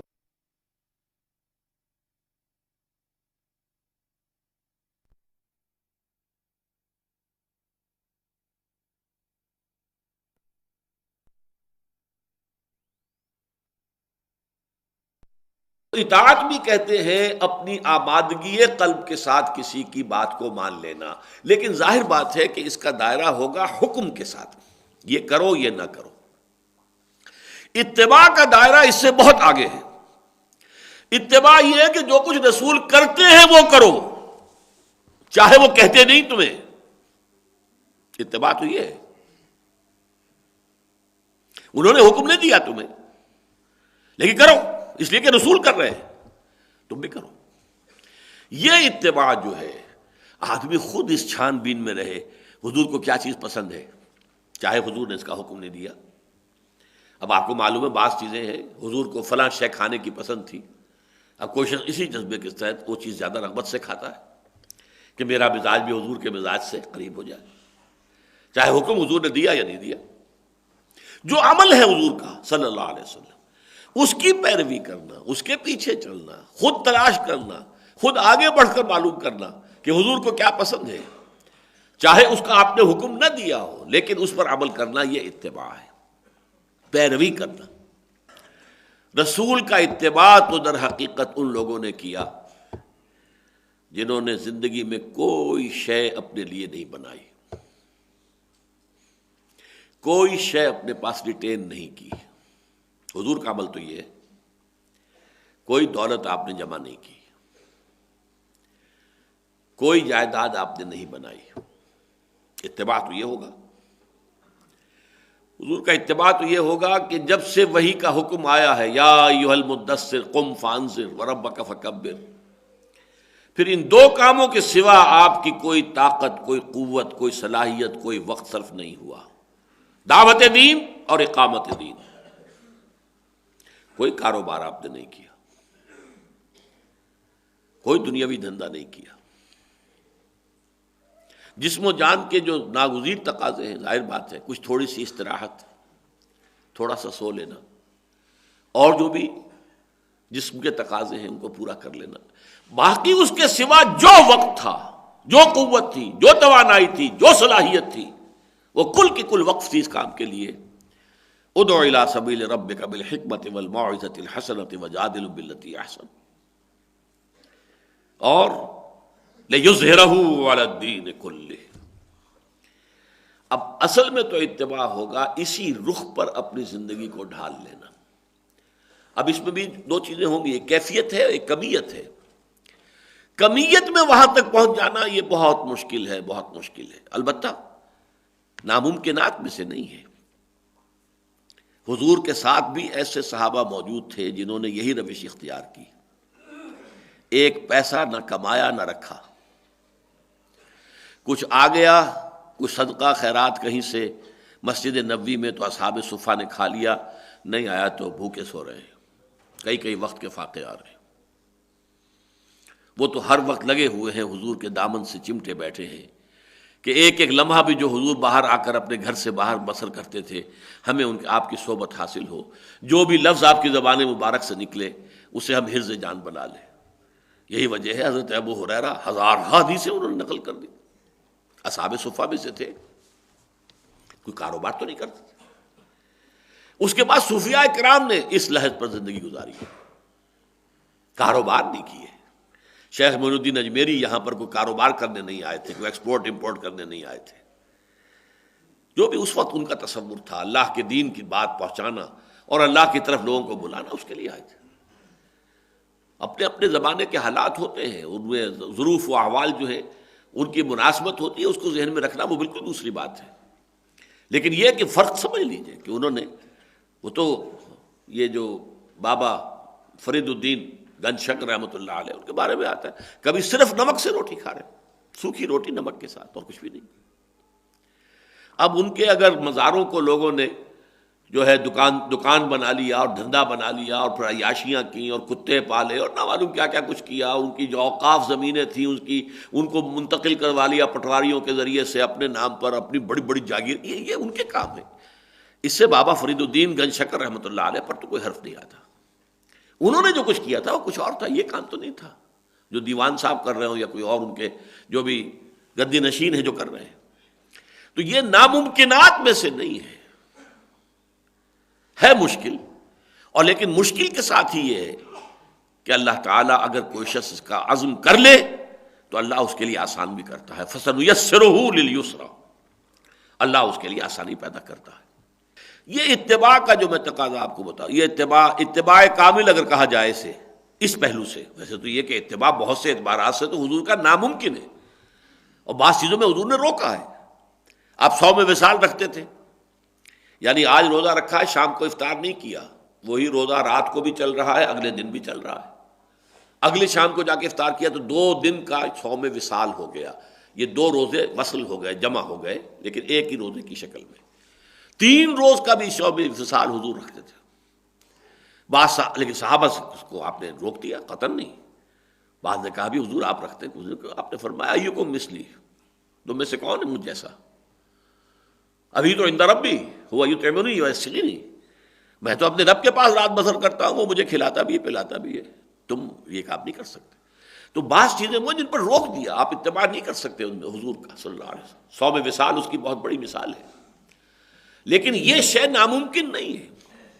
لیکن یہ تو ممکن ہے کہ بیشتر اور بہتر وقت اس کام کے لیے صرف کر دیا جائے، یہ تو ممکن ہے. اس میں ہرگز کوئی، یعنی اس رخ پر تو زندگی ہو، دعوت دین اور اقامت دین کی جد و جہد جو ہے وہ شامل تو ہو جائے آپ کے پروگرام میں، اور اس کو پھر یہ کہ جیسے جیسے اللہ تعالیٰ توفیق دے، ہمت دے، اس کے اندر بڑھوتری ہوتی رہے. آپ ادھر سے لیں گے تو ادھر ڈالیں گے، ادھر سے کچھ وقت جو ہے نکالیں گے، جس کو تبلیغی جماعت کے لوگ کہا کرتے ہیں، بڑی پیاری اصطلاح انہوں نے ایجاد کی ہے، تفریغ اوقات، وقت کو فارغ کرنا. وقت آپ کا پورا آکوپائیڈ ہے، دنیا کی جد و جہد ہے، کاروبار ہے، یہ ہے وہ ہے، پوری طرح وقت جو ہے وہ آکوپائیڈ ہے. اس میں سے نکالنا ہوگا وقت، تفریغ اوقات، فارغ کرنا. تب ادھر سے نکالیں گے تو ادھر ڈالیں گے، ادھر اس وقت کو صرف کریں گے. اتباع کا کوئی سوال اس کے بغیر نہیں ہے. اب یہ ہمارے دھوکے ہیں جو ہم نے اپنے آپ کو دے رکھے ہیں. کچھ لوگ سمجھتے ہیں میں جی برش نہیں کروں گا، مسواک کروں گا. اتباع کا تقاضا یہ ہے کہ مسواک کی جائے، ٹھیک ہے، یہ میں اس کا انکار نہیں کرتا. لیکن اگر آپ کا اتباع صرف یہیں تک محدود ہے اور باقی آپ کی ساری زندگی تو لگ رہی ہے دنیا کمانے کے اندر، یہ اتباع نہیں، یہ دھوکہ ہے، یہ فراڈ ہے. یخادعون اللہ والذین آمنوا وما یخدعون الا انفسهم، یہ تو پھر دھوکہ ہے جو اللہ کو اور اہل ایمان کو دینے کی کوشش کی جا رہی ہے. اور اس میں یہ کہ یہاں پر جہاں قلم رکھا جاتا ہے وہاں مسواک کھڑی ہوئی ہے، کہ گویا کہ ہمارا یہ علم ہے، یہ نشان ہے ہمارا، یہ امتیازی ایک نشانی ہے. یہ چیزیں نہیں ہیں. اتباع تو یہ ہے ان صلاتی و نسکی و محیای و مماتی للہ رب العالمین. اور اسے بھی دے اللہ ہمت دے، آخر انسانوں ہی میں سے صوفیاء کرام تھے، کوئی وہ جنات میں سے نہیں تھے، کوئی فرشتوں میں سے نہیں تھے، امتی تھے. اب طریقہ کار کا معاملہ جو وہ ایک علیحدہ بات ہے، لیکن یہ کہ بہرحال انہوں نے یہ کیا کہ جو بھی کچھ تھی اپنی پونجی، توانائی، قوت، صلاحیت، محنت اور وقت، اس کی پوری پونجی کو لگایا اسی کام کے لیے. لیکن یہ کہ اس درجے تک وہ بھی اللہ تعالیٰ آخر فَسَنُيَسِّرُهُ لِلْيُسْرَىٰ، آپ قدم تو اٹھائیں، آغاز تو کریں، فیصلہ تو کریں، بسم اللہ تو کریں، اس کے بعد اللہ تعالیٰ راستے کھولنے والا ہے. تو یہ جو اطاعت اور اتباع کا فرق ہے وہ اس مقام پر، اور قرآن مجید میں یہی مقام ہے واضح طور پر کہ جو ان دونوں چیزوں کو اس طرح یکجا کر کے بیان کر رہا ہے. قُلْ اطیعوا اللہ والرسول، کہہ دیجیے اطاعت کرو اللہ کی اور رسول کی. اس سے تو سرتابی کرنا کفر ہو گیا. فَإِن تَوَلَّوْا فَإِنَّ اللَّهَ لَا يُحِبُّ الْكَافِرِينَ، پھر اگر وہ روگردانی کرے تو اللہ کو کافر پسند نہیں ہے بالکل. یہ تو گویا کہ کفر ہے حقیقی اعتبار سے، چاہے معنوی اعتبار سے نہیں، وہ مسلمان ہی رہتا ہے، شریعت کے احکام کی خلاف ورزی بھی کر رہا ہے، وہ تو ٹھیک ہے. امام ابو حنیفہ کا رحمۃ اللہ علیہ یہ مقولہ بالکل صحیح ہے کہ گناہ کبیرہ سے بھی کوئی شخص کافر نہیں ہوتا، اسلام کے دائرے سے نکلتا نہیں ہے. زانی بھی ہے، آپ نے اس کو رجم بھی کیا، پھر بھی اس کی نماز جنازہ آپ پڑھیں گے کہ تھا مسلمان وہ. اور چاہے کسی کا چور کا ہاتھ کٹا ہے، ٹھیک ہے، سزا اسے دی گئی، مسلمان ہے وہ. تو مسلمان ہونا اور ہے، لیکن معنوی طور پر یہ کفر ہے کہ آپ اللہ کی یا اللہ کے رسول کی اطاعت سے سرتابی کریں، یہ کفر ہے. البتہ اس سے اونچا درجہ ہے اتباع کا، حضور کا اتباع. اور اس میں دیکھیے قل ان کنتم تحبون اللہ فاتبعونی، کیونکہ ایمان کا تقاضا ہے. یہ ہم پڑھ چکے ہیں، سورہ بقرہ میں آ چکا ہے، والذین آمنوا اشد حبا للہ. ایمان کے لازمی تقاضوں میں سے ہے. جو لوگ حقیقت مومن ہیں ان کی شدید ترین محبت اللہ کی ذات کے ساتھ ہوتی ہے. اشد ویوم القیامت یردون الی اشد العذاب، قیامت کے دن وہ جھونک دیے جائیں گے شدید ترین عذاب میں. اشد، وہی اشد کا لفظ یہاں آیا ہے، والذین آمنوا اشد حبا للہ، اللہ کی محبت. لیکن اللہ کی محبت جو ہے اس کا تقاضا پھر در حقیقت اتباع رسول ہے. قل ان کنتم تحبون اللہ، اے نبی کہہ دیجئے ان سے اگر تم محبت کرتے ہو اللہ سے، یعنی اگر تم حقیقتاً مومن ہونے کے مدعی ہو، فاتبعونی، تو میری پیروی کرو، میرے نقش قدم پر چلو. امیٹیٹ می، میری نقالی کرو. یہ امیٹیشن محمد کی صلی اللہ علیہ وسلم، نقش قدم پر چلنا. اس کی مثالیں اگرچہ وہ چیزیں جو ہے ایک اعتبار سے صرف جذباتی ان کی حیثیت ہے، لیکن مثال کے طور پر عرض کر رہا ہوں کہ ایک صحابی نے کہیں باہر سے آئے تھے، دیہاتی بدو، ایک ہی مرتبہ حضور کو دیکھا اور اس وقت حضور کے کرتے کے بٹن جو ہیں وہ کھلے ہوئے تھے. انہوں نے پھر ساری عمر اپنے کرتے کے بٹن لگائے نہیں. انہوں نے حضور کو اسی حال میں دیکھا تھا، اسی حال کو انہوں نے اپنے اوپر لازم کر لیا، کوئی حکم تو نہیں تھا اس میں. یا حضور ایک سفر کے دوران ایک خاص درخت کے نیچے سے ہو کر گزرے تھے. عبداللہ ابن عمر رضی اللہ تعالیٰ عنہ پھر اہتمام کرتے تھے جب کبھی ادھر سے گزرنا ہوتا تھا اس درخت کے نیچے سے ہو کر گزرتے تھے. حالانکہ یہ چیزیں جو ہے ان کی کوئی اہمیت نہیں دین میں، لیکن ایک نفسیاتی اور جذباتی کیفیت، ایموشنل، اور یقیناً حضور کے ساتھ ایک ایموشنل تعلق جو ہے وہ مطلوب ہے، پسندیدہ ہے، مقصود ہے. صرف ایک منطقی نہیں، صرف قانونی اور دستوری نہیں، جذباتی، قلبی ایک کیفیت نفسیاتی. یہ کیفیت جو ہے یہ ہونی لازم ہے. محمد رسول اللہ صلی اللہ علیہ وسلم، یہ ہمارے سورہ حجرات کے درس کا ایک لازمی حصہ ہے کہ ہماری اجتماعی زندگی کے دو ستون ہیں. ایک ستون ہے اللہ اور اس کے رسول کے احکام کی پابندی، لا تقدموا بین یدی اللہ ورسولہ، اور دوسرا ستون ہے اللہ کے رسول کی محبت اور احترام اور ادب اور تعظیم. لا ترفعوا اصواتکم فوق صوت النبی ولا تجهروا له بالقول كجهر بعضکم لبعض ان تحبط اعمالکم وانتم لا تشعرون. کبھی اپنی آواز کو نبی کی آواز سے بلند نہ کر بیٹھنا. کبھی جس طرح بلند آوازی سے آپس میں ایک دوسرے سے بات کرتے ہو ایسے کہیں گفتگو نہ کر بیٹھنا اللہ کے رسول کے ساتھ، مبادا تمہارے سارے اعمال حبط ہو جائیں تمہیں پتہ بھی نہ چلے. یہ اتنا بڑا جرم ہے. اس لیے کہ احترام، تعظیم اور محبت رسول یہ ہماری اجتماعی زندگی کا ستون ہے. بلکہ میں نے تو اس کے لیے جو مثال جو وضع کی ہے وہ بہترین ہے کہ دائرہ ہے، دائرے کا ایک مرکز ہے، دائرے کا ایک یہ سرکمفرنس ہے. دائرہ ہماری اجتماعی زندگی کا یہ سرکمفرنس ہے اللہ اور اس کے رسول کے احکام. ان کے اندر اندر ہم رہیں گے. مباحات کا دائرہ، ان سے باہر حرام. لا تقدموا بین یدی اللہ ورسولہ، اللہ اور اس کے رسول کے احکام کے دائرے سے باہر نہ نکلو. لیکن اس دائرے کا مرکز ہے محمد الرسول اللہ کی شخصیت، دل نواز شخصیت، محبوب شخصیت. اور اس اعتبار سے کہ محبت خداوندی اور محبت رسول میں بڑا باریک سا فرق ہے. اس لیے کہ حضور کی جو کیفیات تھی انہیں ہم اپنے اوپر طاری کر سکتے ہیں. اللہ تعالیٰ کا معاملہ بہت وراء الورا ثم وراء الورا ثم وراء الورا. حضور کے قلب مبارک پر جو کیفیت ہوئی ہوگی جب حضرت حمزہ کی اعضا بریدہ لاش آئی ہے سامنے، کچھ نہ کچھ اندازہ ہم کر سکتے ہیں کیا قلب مبارک پر بیت رہی ہوگی جب آپ کے زبان مبارک سے یہ الفاظ نکل گئے، اما حمزہ فلا بواکی لہو، ہائے حمزہ کے لیے تو کوئی رونے والی بھی نہیں ہے. کیا کیفیت ہوگی؟ یا کیا کیفیت ہوگی جب حضرت فاطمہ رضی اللہ تعالیٰ عنہ آئی ہیں. ابا جان دیکھیے یہ میرے ہاتھوں میں گٹے پڑے ہوئے ہیں چکی چلا چلا کر، اور یہ میرے کندھے کے اوپر بدی پڑی ہوئی ہے، مشکیزہ میں لے کر آتی ہوں، پانی بھر کر لے کر آتی ہوں. اب تو عام مسلمانوں کے گھروں میں بڑی وسعت ہو گئی ہے، فراوانی ہے. مجھے بھی کوئی کنیز، کوئی غلام عطا ہو جائے تاکہ یہ میرے گھر کے کام کاج میں میرا مدد کر دے، میرا ہاتھ بٹا دے. فرمایا حضور نے، نہیں بیٹی یہ چیزیں ہمارے لیے نہیں. میں تمہیں اس سے بہتر شے دیتا ہوں. ہر نماز کے بعد 33 مرتبہ سبحان اللہ، 33 مرتبہ الحمدللہ، 33 یا 34 مرتبہ اللہ اکبر کہہ لیا کر. لیکن کیا قلب پر گزری ہوگی. فاطمہ تو بضعۃ منی، فاطمہ میرے جگر کا ٹکڑا ہے. لیکن وہ جگر کے ٹکڑے نے دکھایا ہے کس کو دکھایا ہے؟ جو اس وقت شہنشاہ عرب ہے، وہ شہزادی کا حال یہ ہے۔ تو ہم کیفیات کا کچھ نہ کچھ ہم ادراک کر سکتے ہیں۔ اللہ کا معاملہ بالکل ہے جیسے کہ شاید حضرت مسیح کا قول یہ آیا ہے نا سورہ مائدہ میں، تعلم ما فی نفسی ولا اعلم ما فی نفسک، اے اللہ تو تو جانتا ہے جو کچھ میرے جی میں ہے، میں نہیں جانتا جو کچھ تیرے جی میں ہے۔ ہم کیسے جان سکتے ہیں؟ لہذا در حقیقت یہ محبت خداوندی اور محبت رسول، ان میں ایک بڑا باریک سا فرق ہے۔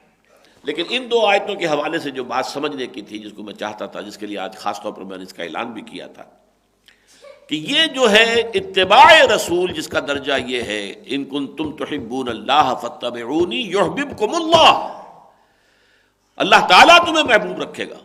پھر دیکھیے کس قدر یہ ڈاؤن ٹو دی گراؤنڈ بات ہو رہی ہے۔ اس کا مطلب یہ نہیں تم معصوم ہو جاؤ گے، فرشتے ہو جاؤ گے، تم سے کوئی خطا ہوگی نہیں، you will remain humans، غلطی تم سے پھر بھی ہو سکے گی۔ گاہ میری نگاہ تیز چیر گئی دل وجود، گاہ الجھ کے رہ گئی میرے توہمات میں۔ کبھی کبھی ایسا بھی ہوتا ہے انسان کے لیے، کبھی انسان جو ہے وہ اپنے ناک تلے کے پتھر سے ٹھوکر کھا جاتا ہے، اور کبھی اسے دور تک کی منزل اپنی صاف نظر آ رہی ہوتی ہے۔ یہ ہوتا ہے، لغزش ہو سکتی ہے، خطا ہو سکتی ہے۔ الانسان مرکب من الخطاء والنسیان ویغفر لکم ذنوبکم۔ اتباع کا یہ دوسرا نتیجہ نکلے گا، ایک تو تم محبوبیت خداوندی کے مقام پر آ جاؤ گے، اور نمبر دو جو بھی تمہاری خطا ہے اللہ معاف فرمائے گا۔ کہیں لغزش ہو گئی، کہیں پاؤں پھسل گیا، کہیں گر گئے، پھر اٹھے، چلے آگے چلے۔ انما التوبۃ علی اللہ للذین یعملون السوء بجہالۃ ثم یتوبون من قریب، اللہ نے اپنے ذمے قرار دیا ہے ان لوگوں کی توبہ کو قبول کرنا جو کہیں جذبات میں اور جہالت میں، نادانی میں کوئی غلط کام کر بیٹھے، پھر فوراً توبہ کریں، فوراً توبہ کرو اور اٹھ جاؤ۔ قل ان کنتم تحبون اللہ فاتبعونی یحببکم اللہ ویغفر لکم ذنوبکم واللہ غفور رحیم۔ اس میں اتباع کا جو میں نے، ویسے تو یہ کہ چھوٹے چھوٹے اتباع، یہ لفظ میں استعمال کر رہا ہوں آج کل کافی عرصے سے، میکرو سننا، مائکرو سننا، اس کو آپ لے سکتے ہیں۔ میکرو اتباع، مائکرو اتباع، چھوٹا چھوٹا اتباع بھی ہے، حضور کے ہر نقش قدم کی پیروی، آپ کا انداز، آپ سرما ڈالتے تھے کس طرح سے ڈالتے تھے، پہلے کون سی آنکھ میں سلائی پھیرتے تھے، پھر کس میں، جتنا بھی ہو سکے۔ لیکن ہمارے یہاں بدقسمتی سے میں ان چیزوں کا تذکرہ کم اس لیے کرتا ہوں کہ ان چیزوں پر تو زور ہمارے ہاں ہے۔ اتنی موٹی کتاب اسوہ رسول کے نام کی لکھی ہوئی ہے، اور ایک بہت بڑی شخصیت نے لکھی ہوئی ہے، میں بس یہی چیزیں ہیں۔ اس اسوے میں انہیں وہ نظر ہی نہیں آتا، وہ دعوت دین کے لیے جد و جہد اور اقامت دین کے لیے وہ جو بھی مشقتیں جھیلی ہیں، وہ اس اسوے میں کہیں ہے ہی نہیں۔ حالانکہ قرآن میں جہاں یہ لفظ اسوہ آتا ہے، لقد کان لکم فی رسول اللہ اسوۃ حسنہ، وہ کہاں آ رہا ہے؟ وہ تو آیا ہے اس موقع پر، غزوہ احزاب کے موقع پر، جب حضور کے پیٹ پر شکم مبارک کے اوپر 2 پتھر بندھے ہوئے تھے، اور آپ جو ہے اس حالت میں بھی خندق میں سے جب یہ توڑ توڑ کر جب پتھر جو ہے لوگ توڑ رہے تھے، اور حضور اٹھا اٹھا کر اپنے کندھے پر لا کر باہر ڈال رہے تھے، مزدوری کر رہے تھے اس وقت۔ یہ تھا اسوہ، لقد کان لکم فی رسول اللہ اسوۃ حسنہ۔ وہ اسوہ ہمارے ذہن سے خارج، یہ اتباع ہمارے ذہن سے خارج۔ اتباع رہ گیا ہے تو ان چھوٹی چھوٹی چیزوں میں۔ ہم ان چھوٹی چیزوں کی نفی نہیں کرتے، لیکن اس کا خاص طور پر اس لیے ذکر نہیں کرتے کہ وہ تو معلوم ہے، ہمارے معاشرے میں پھیلی ہوئی ہے۔ ہمارے ہاں دینداری کا جو بھی تصور ہے، نیکی کا جو بھی تصور ہے، پرہیزگاری کا اور تقویٰ کا جو بھی تصور ہے، ان میں یہی چیزیں رہ گئی اور تو کچھ ہے نہیں۔ لہذا جو شے نہیں ہے اس کو ایمفیسائز کرنا پڑتا ہے۔ اصل اتباع تو یہ ہے محمد الرسول اللہ کا، اصل سنت تو یہ ہے محمد الرسول اللہ کی، اصل اسوہ تو یہ ہے محمد الرسول اللہ صلی اللہ علیہ وسلم کا۔ دعوت دین، اقامت دین کی جد و جہد کے لیے وقف ہوں، آپ کے دن رات، آپ کی صلاحیتیں، آپ کی قوتیں، ان میں سے منیمم جو آپ کے لیے ضروری ہے صرف وہی آپ لیں، اور باقی کو آپ فارغ رکھیں اللہ کے دین کی اقامت، اللہ کے دین کی دعوت کے لیے۔ بارک اللہ لی ولکم فی القرآن العظیم ونفعنی وإیاکم بالآیات والذکر الحکیم۔